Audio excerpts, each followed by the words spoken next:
Al volo Sergio Ricci qua in un'inaugurazione a Portoviro ed è un'occasione ghiotta per parlare di spettacolo, di mondo, del suo mondo, di un albo che sta uscendo in questo momento.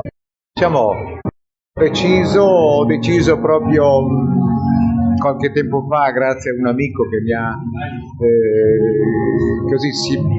ha fatto queste richieste: perché non fai visto che tu imiti da 40 anni gli altri personaggi, perché non ti fai un disco cantato, che tu hai anche una voce bella, insomma, di fare tutti i pezzi classici con la tua voce.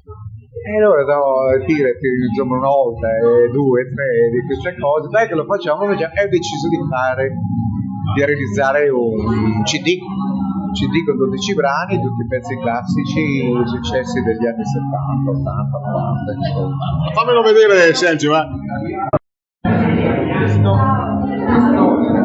Io e me praticamente sono due personaggi. Questo è un personaggio costruito che tutti ben conoscete, è Tony Corallo, diciamo Lauretta Mia, e l'altro sono io, l'originale, che ho deciso di fare questo CD.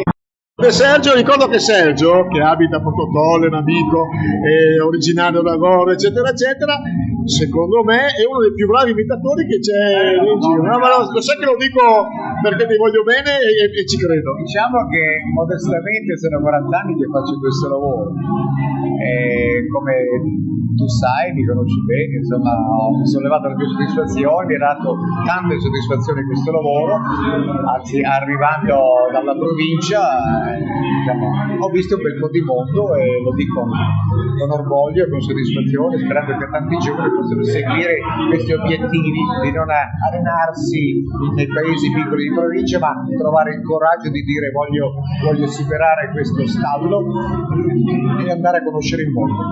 Grande Sergio, grazie. Ciao, grazie a te.